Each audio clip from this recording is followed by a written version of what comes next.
All right, let's jump straight into this. We've pulled together quite a stack of material, articles, reports, some internal notes too, all really zeroing in on one huge transformation happening right now. Yeah, the future of package and mail delivery. Exactly. And how technology is just, well, completely reshaping it. And our mission for this deep dive, I guess, is to try and cut through some of the noise in these sources. We really want to get to the core forces at play here. Mm-hmm. Understand what getting things to your door is really going to look like, not just tomorrow maybe, but further out. Exactly, because what comes through loud and clear, in all this reading is that this isn't just about finding a slightly faster route for a delivery truck anymore. No, it's much bigger than that. It's a fundamental shift. It's towards making the whole process smarter, greener, and just way, way more efficient. And something kind of surprising is emerging too, What's that? geography, but in ways we maybe haven't thought about before, it's becoming absolutely central. Okay, so maybe we should start with the why. What these sources first highlight are the clear pain points in the current system. Traditional delivery is under immense strain. Definitely. We see examples like labor disruptions, those strikes mentioned in Canada, for instance.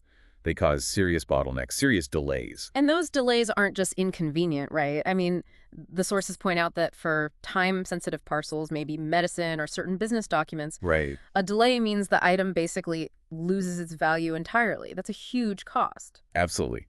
And it's not just packages either. The sources really emphasize the sheer inefficiency sometimes of handling physical mail, Hmm. especially official communications. Yeah, like from governments or banks, we have digital options, yet tons and tons of paper is still moving around. It seems kind of archaic. It really does. And that points to a significant opportunity, doesn't it?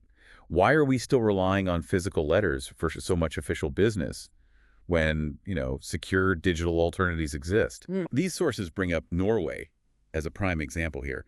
They have their DigiPost system, sometimes called DigiBox. Right, I saw that mentioned. It's a national service that basically lets residents get official mail securely online.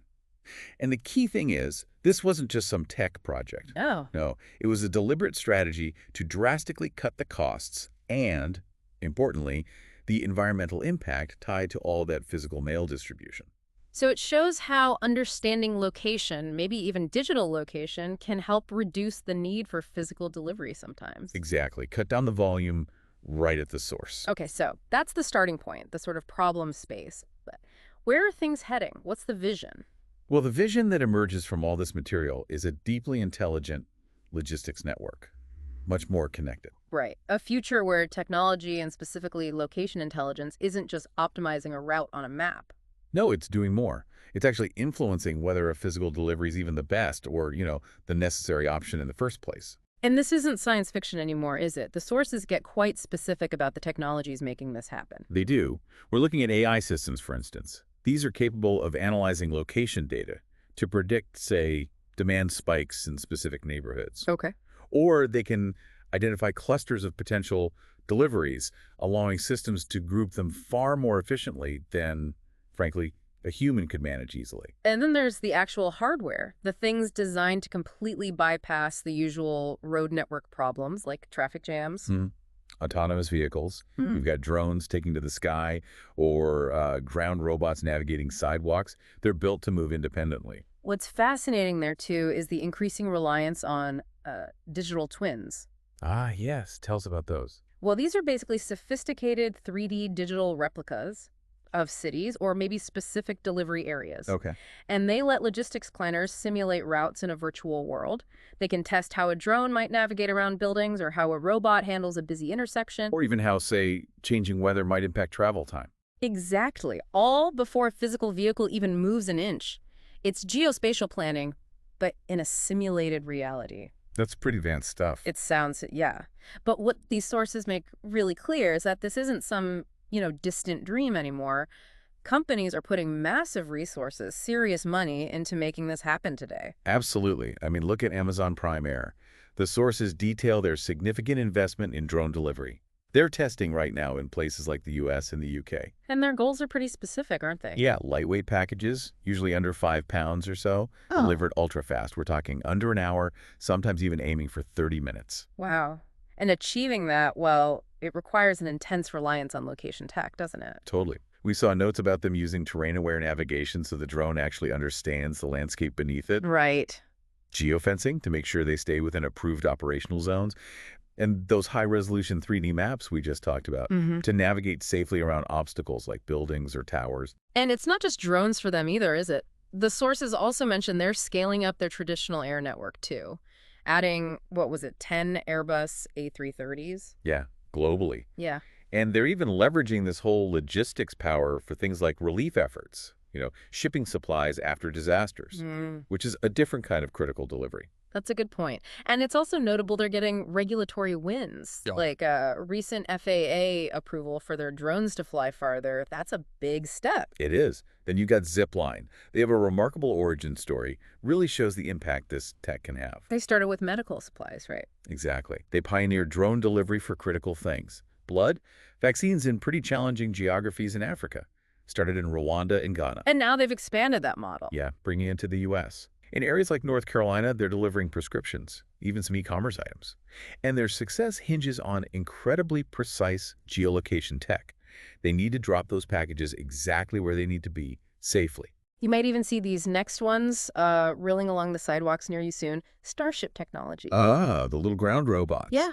They're deploying these small robots in urban areas. We're seeing them on U.S. college campuses and in parts of the U.K. too. And how do they navigate?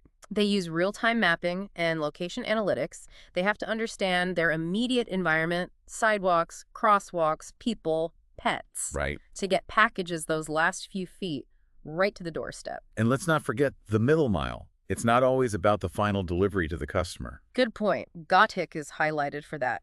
They're automating the movement of goods between places like warehouses and stores, for Walmart, for example. Okay, so not direct to home. No. They operate autonomous trucks, often on fixed, repetitive routes. These routes are geofenced, relying on those high-res maps and real-time traffic data to run safely and efficiently on those specific links in the supply chain. Makes sense. And bringing it back to the mail side again, Yeah. Post and Nordies, the Norwegian Post, comes up frequently. Yeah, with their DigiPost system. Exactly. It's held up as this prime example of a national service successfully blending digital communication with an understanding of geographical need and individual location data. To drastically cut down the sheer volume and the cost of physical mail. Right. So what's fascinating here, connecting all these different examples, drones, robots, digital mail, is that they all fundamentally rely on one thing. Location intelligence. It's the absolute backbone. There's no way around it. Okay, so let's really dig into why. Why isn't location intelligence just another tool here? Why is it, according to this material, the core enabler? What does it actually let these systems do? Well, it goes way, way beyond just plotting a point on a map, It's used to build this dynamic, constantly updating understanding of the world. So what does that include? That includes analyzing historical and real-time location data to understand demand patterns, knowing not just who is buying something, Yeah. but where they are and when they're likely to buy it and how that changes. Okay, so predicting demand. Yes. And it's absolutely critical for optimizing routes dynamically, considering factors that, frankly, traditional maps just don't handle well, Like what? like current weather conditions, the actual terrain, Yeah. local regulations, which can change, and especially for air delivery, navigating complex airspace, or avoiding restricted zones. Because flying a drone isn't just about the shortest line between 2 points on the ground, right? You said it earlier. Exactly. You've got to factor in buildings, maybe temporary flight restrictions from an event, even things like wind speed at different altitudes. That's a completely different kind of map than just a road network. Totally different. Location intelligence systems also use this data to try and predict potential bottlenecks before they happen. Ah, proactive planning. Right, anticipating where and when congestion or delays might occur. And it's crucial for designing the actual physical infrastructure of this future. You mean like where to put things? Yeah, deciding where to strategically place drone launch pads or robot charging stations or even new fulfillment centers. It has to be based on proximity to where the demand is likely to be and the geographical constraints of the area. And the tools they use for this. Things like Geographic Information Systems, GIS, those digital twins we mentioned are key, Yeah. and advanced predictive analytics to process and make sense of all this complex spatial data. So yeah, it sounds like without this deep dynamic understanding of location. None of these automated, optimized, or digital delivery systems can really function effectively or safely. It underpins everything. Okay, so pulling all this together then, what does this massive transformation actually mean for you, the person waiting for that package, or maybe even that important piece of mail? Well, the sources consistently highlight the sort of big picture benefits. Mm-hmm. We're looking at delivery that is demonstrably faster in many cases, Mm-hmm. significantly smarter in how resources like fuel and vehicles are used, and ultimately more sustainable. Less CO2 emissions from fewer trucks stuck in traffic, more optimized routes. And maybe, hopefully, fewer of those frustrating missed delivery slips on the door, because the system is just more aware and adaptable. That's the goal. You might start seeing smaller specialized delivery vehicles, or, yeah, deliveries arriving via the air, or a little robot rolling down the sidewalk. It could become quite common in the not-too-distant future. It really underscores that point we started with, doesn't it? Geography is becoming even more central than ever before. Absolutely. It's not just about your street address anymore. No, it includes the vertical dimension, the airspace above your building. It includes dynamic factors like weather, updated in real time, and even the digital simulation of your local environment through those digital twins. It's a much richer, more complex view of place. So, as we wrap up this deep dive, I think the core insight, the thread tying everything together is this: location intelligence isn't just a feature on the side. No, it's the fundamental platform. It's what's enabling this radical transformation of how things get delivered, bridging that gap from the traditional ground network we know to these new autonomous air and ground systems. It's like we're building an entirely new, spatially aware logistics layer right on top of our physical world. Which leaves us with a thought, maybe something for you to consider. If the future of getting things to your doorstep depends so heavily on this incredibly detailed, dynamic mapping of our physical environment, Including airspace and digital simulations. how might our own understanding, maybe even our own personal mapping of our local areas, need to evolve alongside it? What new kinds of spatial awareness or literacies will this future require from us? Yeah, something to ponder the next time you hear that buzz overhead or